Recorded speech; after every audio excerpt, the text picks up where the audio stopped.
Santa tarde, pessoal. Meu nome é Roberto. O meu é Mônica. E nós participamos do grupo de casais Sagrada Família de Nazaré. E hoje estamos aqui para apresentar um casal especial, que é o casal fundador da obra Discípulos da Mãe de Deus, que são César e Mara. É uma honra para nós apresentar esse casal, que vão falar hoje para vocês sobre o tema Como combater o pecado em família. Fiquem com eles. Forte abraço. Dia Santo. Santo dia. César Mariano. Mara Maria. Pois é, vocês já devem nos conhecer. Somos fundadores da Fraternidade Discípulos da Mãe de Deus. Nós somos casados há quase 30 anos. Temos 2 filhas, Caroli e Camille.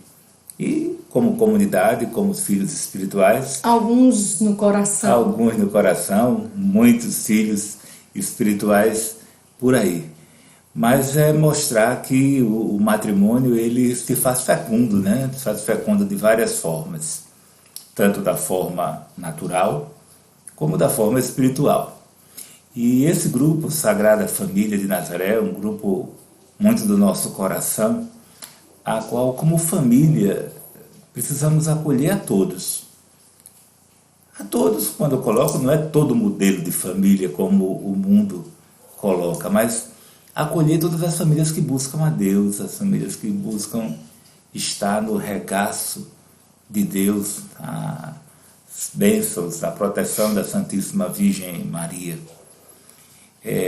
Como uma comunidade mariana eucarística, um casal, uma família edificada na rocha. Essa rocha é Jesus Cristo, essa rocha é a igreja. Então a família edificada na igreja, Maria Santíssima é o modelo perfeito de igreja.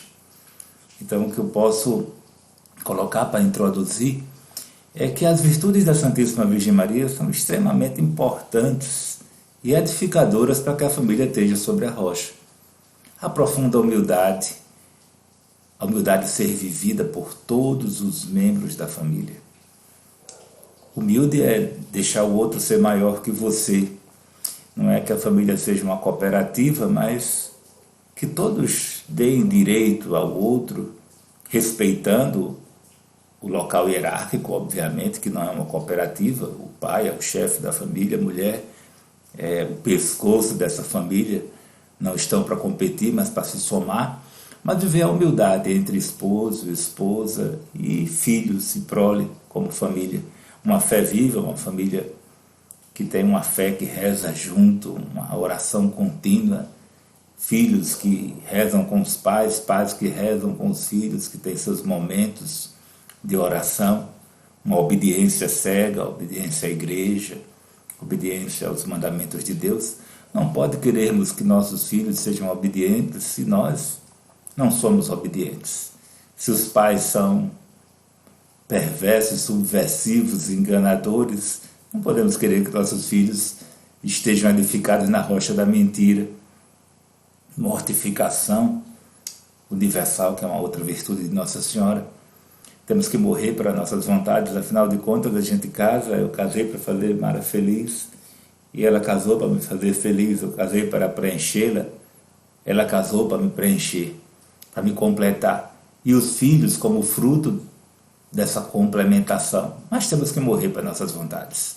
Muitas vezes temos vontades diferentes do que é o plano de Deus. E com vontades dispersas não vamos edificar nossa família sobre a rocha.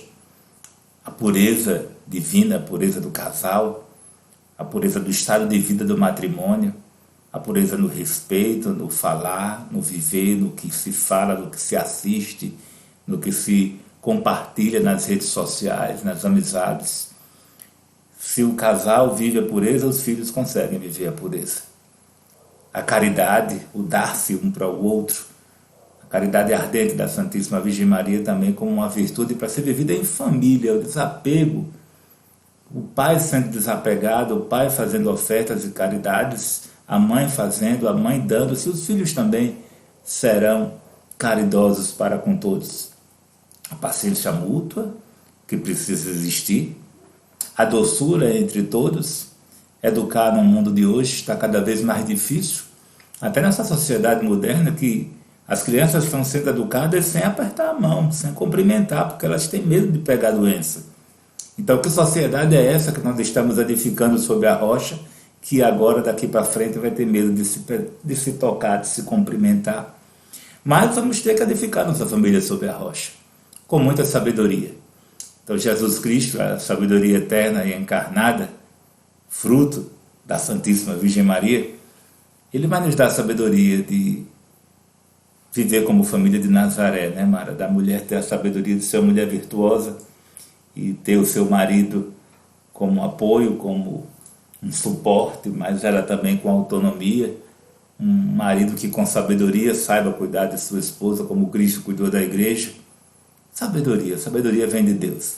Muitos casais se perdem por falta de sabedoria. E ter o entendimento que quando você casa não é para ter um ao outro. São muitos mais. Tem os filhos, tem os agregados que vão chegando e que aí a gente tem que saber muitas vezes morrer para as nossas vontades para fazer com que as vontades também possam acontecer. É saber o momento oportuno de chegar no momento da oração. É ter cuidado com tantas coisas. Hoje nós vivenciamos aqui nós dois, nós quatro, aí vai aumentando, chegam os namorados das filhas, e são nós 6, e daqui a um pedaço chega o cachorro, o papagaio, o periquito. Calma. E a gente tem que saber fazer isso tudo Mas acontecer. carne da minha carne é você. Sim. Nossos filhos são carne de vossa carne, mas a carne da minha carne que Deus fala é a carne do matrimônio. E temos que ter toda a sabedoria Os com filhos, isso. Eles têm identidade própria, muitas vezes se dispersam, casam, seguem, os periquitos e papagaios vão embora também. Mas o casal fica, é a rocha da família. E para falar de família, vamos dizer que vamos voltar no tempo, então. Partilhava com Mara de qual caminho seguir para essa formação sobre família edificada sobre a rocha. Então, vamos para as Escrituras, para o começo das Escrituras, lá para o livro do Gênesis. A primeira família, Adão, Eva, Caim, Abel. Daí começa Gênesis 1, 2, 3, 4. E Mara vai fazer a condução desse momento daqui para frente, para que, junto à primeira família, nós possamos ter exemplos para como viver a família de hoje. Teve a família de Nazaré, mas teve as falhas e os erros da primeira família de Adão, Eva, Caim, Abel. Então, combatendo o pecado em família. Vamos começar da primeira família até chegarmos na família de hoje. Quando nós falamos de pecado, nós imaginamos coisas erradas, né? Então, uma das coisas erradas que existe na família, num casal, é quando se imagina que o outro tem que ser da mesma forma que um é. E na verdade não. Um casal serve muito para um complementar o outro. Não necessariamente temos que estar os dois na mesma atitude, mas os dois com o mesmo objetivo, aí sim. Então, eu e César, nós fazemos uma parte, eu faço uma parte, ele faz outro, e aí as coisas vão acontecendo. O desenvolver de todos os membros da comunidade também, fazendo outras partes, faz com que o todo seja bem agradável a Deus, assim espero, pela intercessão da Virgem Maria. Meus caros, nós estamos aqui para falar desse tema, combatendo o pecado em família. Independente da geração que a gente possa ver, olhar, os pecados eles se repetem. E esses pecados que acontecem nas famílias, essas indisposições, eles são comuns nas famílias pobres, ricas, mais velhas, mais novas, porque Satanás ele não é criador. Então, na verdade, ele fica batendo nas mesmas teclas. E se a gente aprende de certa forma como é o desenvolver as astúcias dele, nós vamos ganhando cada vez mais tempo, mais garra, mais firmeza para estar em Deus. Como César falou, a primeira família, né, nós temos que nos reportar a Adão e Eva. Adão e Eva é a primeira família, e foi nessa primeira família também que já houve um grande louvor. Eva, quando percebe que está grávida, ela vai louvar e bendizer ao Senhor, dando graças a Deus por aqueles filhos. Então veja, nossos filhos é uma grande bênção que nós temos na nossa vida. Nós precisamos cada vez mais enviá-los para o caminho de Deus, mas nós não podemos deixar de estar no caminho de Deus pela opinião de um filho ou pela opinião de outro filho. Nós temos a nossa determinação, ir a Deus. Então, que a gente possa se manter firmes. Adão e Eva, 2 filhos, esses filhos chamam-se Caim e Abel. Então, quando a gente fala de combater, aí as pessoas podem imaginar, mas vai falar de família, vai falar de combate, de luta, de briga, de batalhas, de ataque? Sim, né? Vamos falar de ódio, vamos falar de guerra, porque muitas vezes as famílias, elas devem viver no amor, mas muitas vezes se passa por todos esses acontecimentos, por esses desajustes, por esses desastres. Então eu quero que você reflita hoje, quem você odeia? Quem você ama? E você pode dizer, mas eu amo a todos. Que bom. Mas existem muitas famílias que estão divididas e os sentimentos às vezes que não é de amor, mas é de ódio. E talvez você esteja dizendo, mas eu não odeio ninguém. Glória a Deus que você não odeia ninguém. Mas nós precisamos odiar. E você pode dizer, agora deu. Como é que pode isso? A fundadora dizer que é preciso odiar? Sim.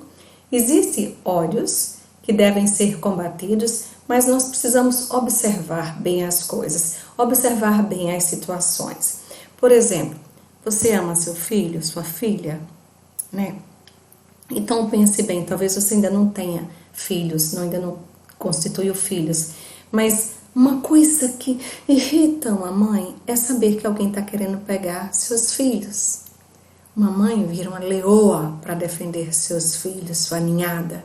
Então eu posso até não odiar alguém ou algo, desde que aquela situação não venha ferir a um filho meu. Se é algo que vai tirar meu filho do caminho do céu, eu passo a odiar. Então nós precisamos entender que esse ódio muitas vezes é uma força motriz que me faz ter uma atitude, me faz ter uma ação. Quem você odeia? Eu quero que você imagine uma pessoa que você ama muito, né? Talvez seu esposo, seu pai, sua mãe, e você sabe que alguém está apontando uma arma para matar aquela pessoa. A pessoa que você ama vai ser morta por alguém que odeia. Qual o seu sentimento por essa pessoa? De amor ou de ódio? Qual o seu sentimento se soubesse que alguém a quem muito ama estaria na mira de um assassino? Pensa nisso. E você pode dizer, mas não estou entendendo. Eu vou te explicar. Eu quero que vocês percebam a história de amor, a história de ódio que gerou nessa nossa primeira família. Satanás chega para Adão e Eva, né?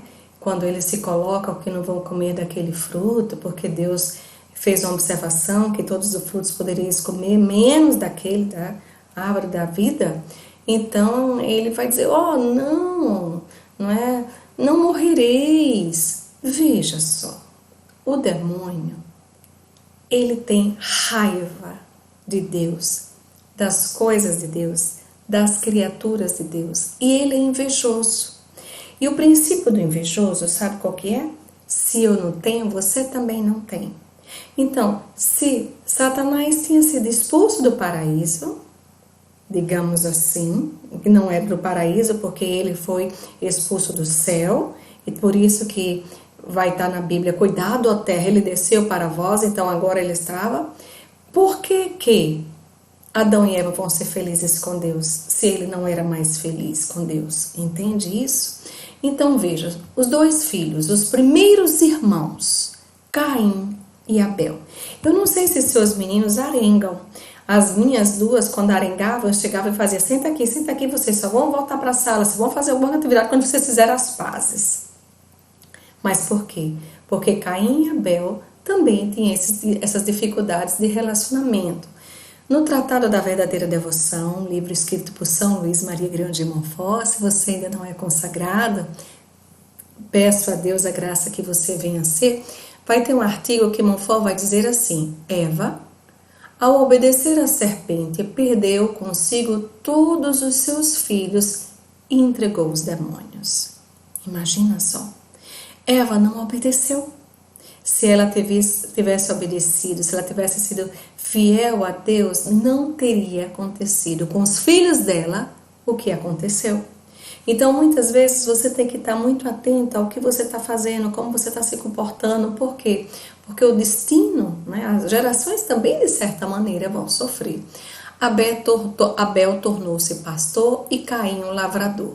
E ambos tinham desejo de ofertar a Deus, de agradar a Deus, de fazer suas oferenças a Deus e estar a serviço de Deus. Mas havia entre eles um amor distorcido, um amor invejoso, um amor que não louvava pelas coisas que o outro fazia. Meus irmãos, quando isso acontece, suscita muitas vezes no coração uma admiração, mas às vezes essa admiração vai nos levando à inveja. E é importante refletirmos se você, ou no caso Caim e Abel, se estava havendo para eles um sentimento de injustiça. Será que Caim não se sentia injustiçado porque Abel tinha seus favores? Será que isso não acontece com seus filhos, você, com sua família? Será que você não se sente muitas vezes injustiçado? Caim ficou extremamente, irritado com isso e seu semblante tornou-se abatido. Por que ele ficou irritado? Porque Deus gostava das ofertas que Abel fazia. Então começou a haver um ressentimento. Essa pregação é o combate que nós precisamos ter para com o pecado da família. Escuta só, um dos grandes ou um dos maiores pecados que ocorre na família é o ressentimento. O que seria então o ressentimento? É esse rancor, essa mágoa ocasionada por uma ofensa, por uma desfeita, por um mal causado por uma outra pessoa. Isso é o ressentimento. E esse ressentimento é um sentimento péssimo, mas que está nas melhores famílias. Veja, o ciúme e a inveja muitas vezes vem quando esse ressentimento está acontecendo, ou a inveja ou o ciúme leva ao ressentimento, um ocasiona o outro, mas é uma relação de desequilíbrio, tá certo? Quando a família está com ressentimento, a gente pode dizer que está em desequilíbrio, está em desordem, está em estado de insegurança, porque a cada momento você pensa assim, ele está fazendo isso, ele está armando, ele vai dar um golpe aqui, ele vai... Quando gera ciúme, inveja dentro de uma família, é terrível. Por quê? Porque quando se guarda ressentimento, é algo tão ruim. E diz até que o ressentimento é um grande veneno que se atira não para o outro, mas para si, porque termina destruindo. Quando se guarda ressentimento, a pessoa adoece, até fisicamente. Acredita isso? Pois é. As doenças da alma fazem adoecer o corpo. Então, os sentimentos passam a ter um caráter de perversidade. Quando você está invejoso, você começa a ser perverso. Você mata na unha. Já ouviu falar isso? Então, é a cobiça, porque você começa a querer, você se torna uma pessoa egoísta, porque você está pensando em si. Você termina agindo com maldade, com inveja, Você começa a blasfemar, você começa a falsificar histórias, situações, você faz divisão, você faz contenda, você faz intriga, você bota pai contra filho, filho contra pai, é um rolo só. Existe enganação, Violência, começa a bater uns nos outros, malignidade, podendo chegar até o homicídio. Dentro de uma família, Mara, liga a televisão. Quantos casos a gente tem que comprova isso? Então nós temos que entender que o mal fica espreitando o invejoso no orgulho. Como diz, ele é quem está errado. Se ele quiser, ele vem lhe pedir perdão. Se ele não vier pedir perdão, não. É assim que Satanás vai agindo, é assim que ele vai atuando. Então, meu irmão, Você já se sentiu injustiçado com algo ou com alguém da sua família? Talvez você tenha dito assim: eu comprei tudo, meus filhos gastam, não me valorizam. Ou então você pode dizer: mas olha, minha mulher só dá atenção aos filhos e eu tô... Ou então os filhos podem dizer: meu pai gasta tanto dinheiro com isso e comigo não faz nada. E meu irmão é sempre... Você já se sentiu injustiçado alguma vez nos seus relacionamentos de família? Injustiçado pelo pai, pelos filhos, pelo cônjuge, pelos amigos, pelo chefe? Ou até mesmo você já se sentiu injustiçado pela parte de Deus? Deus já fez uma injustiça com você? Não tenha vergonha de fazer essa reflexão, meu irmão. A cura vem quando nós diagnosticamos a dificuldade. Então é super importante identificar quais são os seus sentimentos entre família para que as coisas possam se resolver. Talvez você fique pensando assim: ah, mas ele é mais importante do que eu porque só consideram ele, né? Mamãe vem, compra presente para todo mundo e eu, onde é que eu tô? Então, o que é mais importante? Apacentar rebanhos ou cultivar a terra? Esse era o dilema que existia no coração de Caim. Quem é o preferidinho do papai e da mamãe? Quem é o preferidinho? E aí a gente vai comparando um com o outro e isso é ruim. Esse ressentimento verdadeiramente faz muito mal. Mas, quando Deus percebe que Caim estava com cara feia, que estava irritado, que estava planejando coisas, Deus chama Caim. Se praticares o bem, sem dúvida alguma, poderás reabilitar-se. Mas, se procederes mal, o pecado estará em tua porta, estreitando-te, mas tu deverás dominá-lo. Meu irmão, eu não sei se você é pai, mas certamente você é filho de alguém. Entenda, nós podemos até errar, muitas vezes, praticar o mal, mas Deus está nos dizendo: precisamos nos reabilitar, restaurar.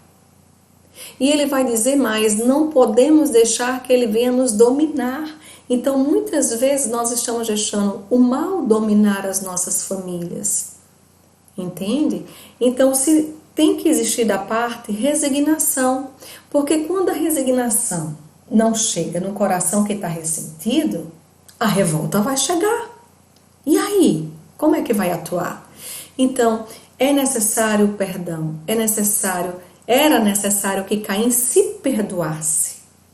E ele perdoasse os outros e começasse a entender, procurar entender as razões que o outro tem. Pai, mãe, você está tentando entender a relação entre marido e mulher? É necessário entender essas razões, tá certo? Quando se fala de injustiça, nós podemos até talvez pensar no próprio Lúcifer. Será que ele não foi injustiçado?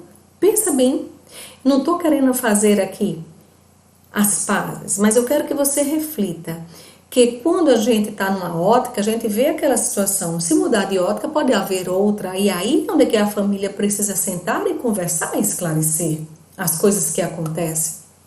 Veja, Lúcifer era o mais dedicado.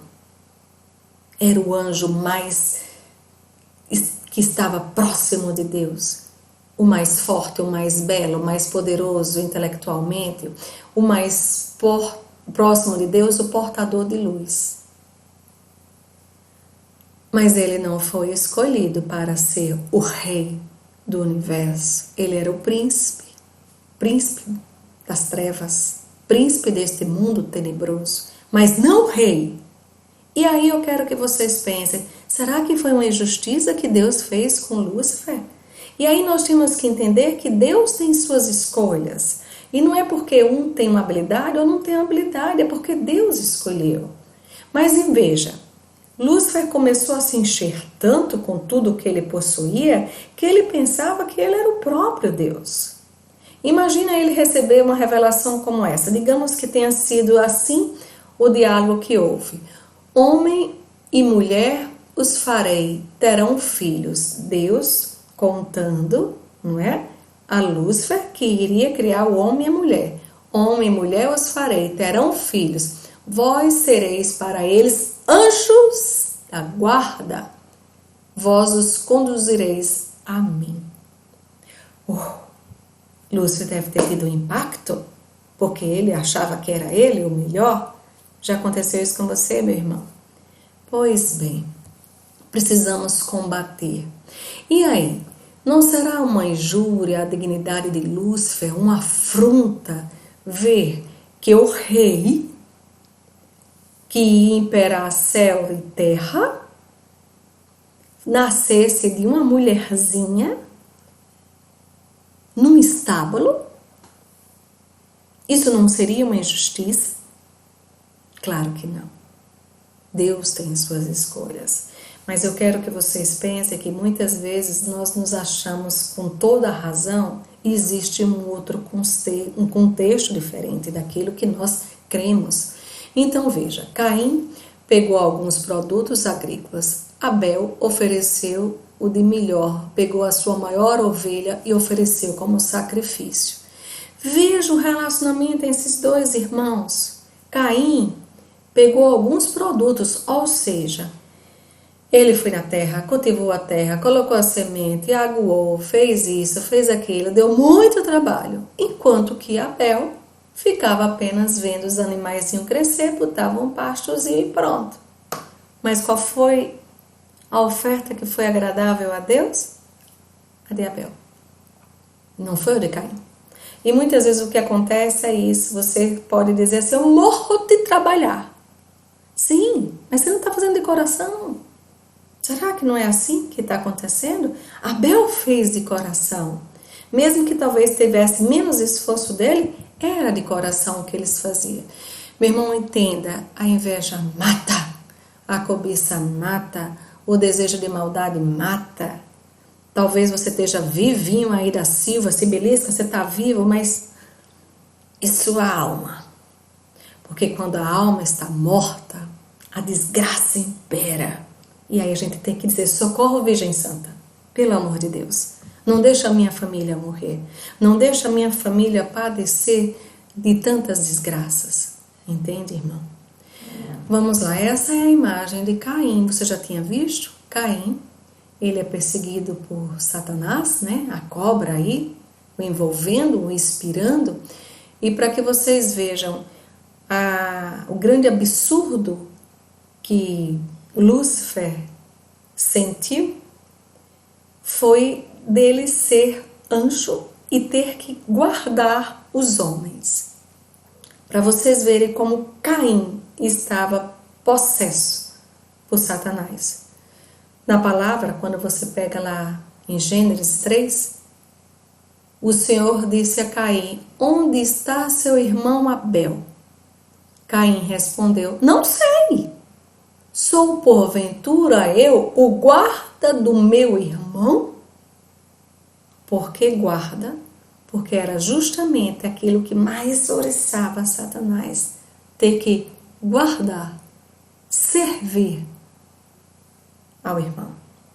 Entende? Então isso é uma raiz maligna, quando você acha que você não precisa proteger, quando você acha que você não precisa guardar, pai ou filho, ou isso ou aquilo, precisamos guardar uns aos outros.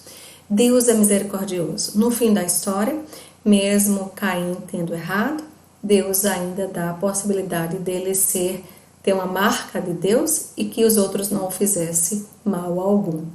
Então eu quero que você veja a grande dor, perceba a grande dor.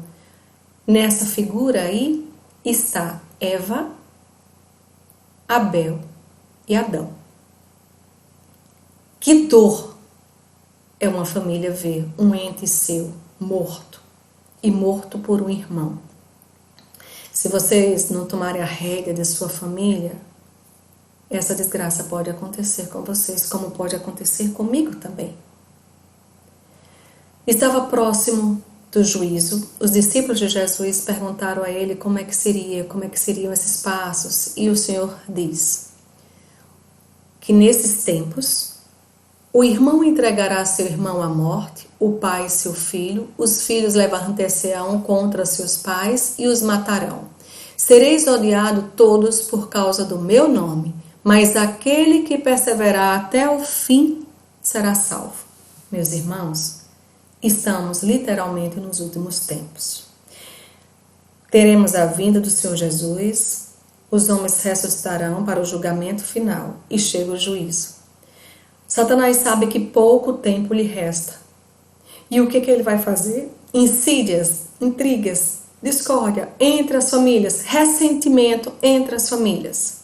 E nós precisamos ficar bem atentos para não cair nas barbaridades que Satanás quer fazer. Que dor tão grande dessa família. Reza aí. Põe a mão no seu coração nesse instante e diz: Senhor, livra-me a minha família de uma desgraça feita essa. Papa Francisco, ele vai escrever para as famílias e ele faz algumas colocações. Eu coloquei trechos curtos aqui. Ele vai dizer que família é lugar de perdão. Não temos pais perfeitos, não somos perfeitos, não nos casamos com uma pessoa perfeita, nem temos filhos perfeitos. Temos queixas uns dos outros, decepcionamos uns aos outros, e ele vai alertar. Sem perdão, a família se torna uma arena de conflitos e um reduto de mágoas. Sem perdão, a família adoece. A mágoa é um veneno que intoxica e mata. Você está magoado? Fica não.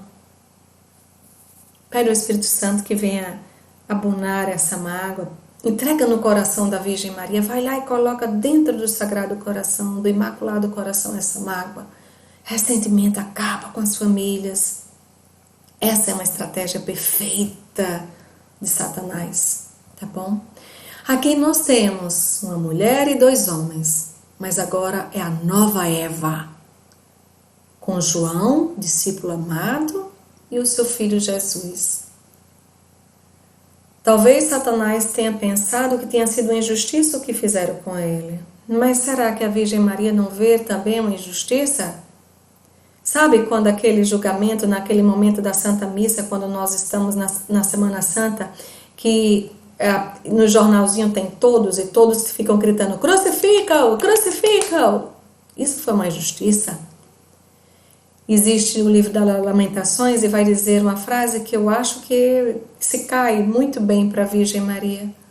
Ó vós todos que passais pelo caminho, olhai e julgai se existe dor igual à minha dor. Olha para a Virgem Maria aí. A dor maior do que a dor dessa mulher. Eu não sei como você está na sua família hoje, mas o que vocês estão passando foi mais doloroso do que o que a Virgem Maria teve. Ela teve que acolher nos seus braços seu filho, mas era o seu rei. O seu rei era o seu filho e estava morto. Quando ela recebeu a notícia, foi bem diferente. Quando a Virgem Maria recebe a notícia do anjo, e esse anjo vai dizer: ele será grande, chamar-se-á o Filho do Altíssimo, o Senhor Deus lhe dará o trono de seu pai Davi, e reinará eternamente na casa de Jacó, e o seu reino não terá fim. E agora mataram Jesus. Não foi uma injustiça para a Virgem Maria? Ela se rebelou? Ela lhe deixou para trás? Não. Então, qual deve ter sido o sentimento da mãe de Jesus para com o demônio, para com Satanás? Ela sabia o que ele estava tramando. Ela compreendia todo o padecer, o suor de seu filho Jesus. Mas ela também se lembrava, e era isso que eu quero que vocês, é isso que eu quero que vocês peguem. No começo dessa nossa fala, nós falamos de um ódio, que era necessário em algum momento ter um ódio para termos força de vencer. A Virgem Maria se recordava dessa palavra, porque ela tinha as Escrituras. Porém, inimizade entre ti e a mulher, entre a tua descendência e a dela, ela te esmagará a cabeça e tu armarás ciladas ao teu calcanhar. Porém, inimizade. Nós precisamos ter inimizade com tudo aquilo que não seja de Deus e acolher tudo aquilo que for do alto. Então, nós precisamos ter essa inimizade. São Luís vai nos dizer algo bem importante. Deus nunca estabeleceu e formou senão uma única inimizade, mas esta irreconciliável devendo durar e mesmo aumentar até o fim. Então essa inimizade é por Deus. É a inimizade entre Maria, sua digna mãe, e o demônio, entre os filhos e servos da Santíssima Virgem e os filhos satélites de Lúcifer. Veja só. Para um pouquinho para você pensar comigo. Satanás, ele tem poder. Ele é a grande serpente, é o grande dragão. Mas ele é ardiloso e ele tem uma sabedoria.